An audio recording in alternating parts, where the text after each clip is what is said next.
Hello viewers, welcome to global IT. আজ সম্পূর্ণ নতুন আরেকটি ভিডিও নিয়ে হাজির হয়ে গেছি আপনাদের সামনে। আজকে আপনাদেরকে দেখাবো কিভাবে মাইক্রোসফট ওয়ার্ডে আ প্রুফিং এর সাহায্যে অটো কারেকশন তৈরি করতে হয়। সো কথা না বাড়িয়ে আমরা চলে যাচ্ছি আমাদের মূল ভিডিওতে।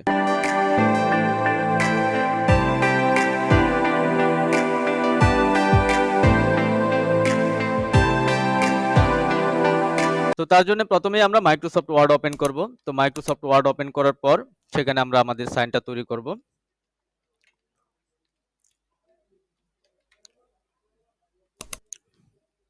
তো আমাদের সাইনটা তৈরি করার জন্য আমরা প্রথমে আমাদের পেজের লেফট অংশে চলে গেলাম। কারণ আমি রাইট অংশে চলে গেলাম। আমি রাইট অংশেই আমি আমার আ আ অটো কারেকশন বা প্রুফিংটা তৈরি করব। সো সেটার জন্য আমি এখানে একটা সাইন তৈরি করতেছি।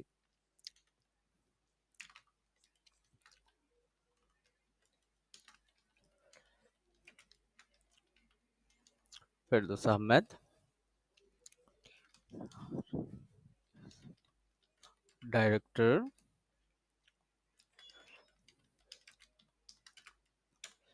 Global ITBD. সো এই সাইনটাকে আমি এখানে প্রুফিং করে রাখবো বা শর্টকাট করে রাখবো, যেটা পরবর্তীতে আমরা অতি সহজে এবং আ খুব অল্প সময়ের মাঝে এটার ব্যবহার আমরা করতে পারি। তো দেখা যায় বিভিন্ন অফিসে কাজ করার সময় বা বিভিন্ন দপ্তরে কাজ করার সময় আমাদের এরকম প্রুফিং করার প্রয়োজন পড়ে। একেক সময় একেকজনে কাজ দেয়। তো সেই কাজ যার যার সাইন প্রয়োজন নিচে তার ডিটেইলস এখানে বসাতে হয়। তো সেটার জন্য আমরা এখানে সাইনটাকে প্রথমে সুন্দর করে তৈরি করে নিব।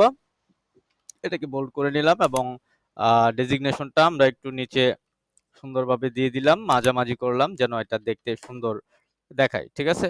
সো আমি মোটামুটি তৈরি করা হয়ে গেছে আমার সাইনটা। তো দেন আমরা কি করব? এই যে সাইনটা তৈরি করলাম এটাকে এভাবে মার্ক করব এবং এখানে মেনু বার থেকে ফাইল মেনুতে প্রবেশ করব। তো তারপর আমরা এখান থেকে অপশন এবং এখান থেকে প্রুফিং এ ক্লিক করব।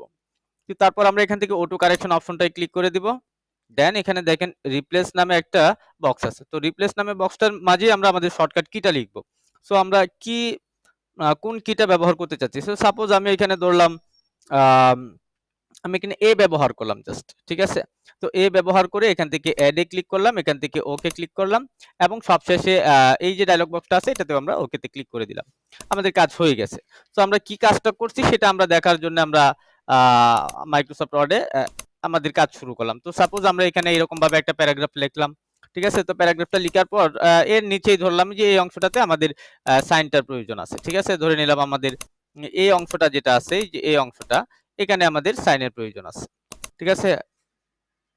তো এই সাইনটা আমরা কিভাবে আনবো? তো সেটার জন্য জাস্ট আমরা এখান থেকে আসলাম এবং এন্টার চাপ দিয়ে জাস্ট আমরা মানে কোন লেটারটা দিয়ে আমরা প্রুফিংটা করছিলাম?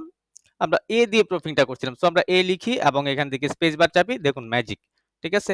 এ লিখে স্পেস বার চাপার সঙ্গে সঙ্গেই কিন্তু আপনারা দেখতে পাচ্ছেন এখানে আমার সাইনটা চলে আসছে। ঠিক আছে? সো এইভাবে কিন্তু আমরা চাইলে অনেক সময়ের বা লম্বা সময়ের কাজগুলাকে এভাবে শর্টকাট করে রাখতে পারবো বা যে কাজগুলো আমাদের বেশি প্রয়োজন পড়ে এগুলাকে আমরা এভাবে তৈরি করে রাখতে পারি। আবার দেখুন আমরা জাস্ট যে জায়গাগুলোতে আমাদের প্রুফিং এর প্রয়োজন পড়বে বা আমার এই যে সাইনটা আমরা তৈরি করলাম বা যে প্রুফিংটা তৈরি করলাম, এই প্রুফিংটার প্রয়োজন পড়বে সেখানে জাস্ট এই লেটারটা লিখে আমরা স্পেস বার চাপলেই দেখুন যে পুরোটা চলে আসছে। সাইনটা চলে আসছে।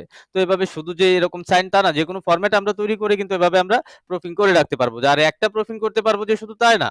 আমরা চাইলে একাধিক ততোধিক প্রুফিং করে রাখতে পারবো। সো মাইক্রোসফট ওয়ার্ডের কাজের গতিকে অনেক গুণ বাড়াইয়া দেওয়ার জন্য এরকমভাবে প্রুফিং আমরা করতে পারি।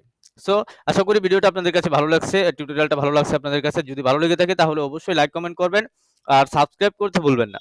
সাবস্ক্রাইব করে রাখবেন এবং পাশে থাকা বেল আইকনটা ক্লিক করে রাখবেন যেন আপনি পরবর্তীতে আমাদের ভিডিওগুলোর নোটিফিকেশন পেয়ে যান।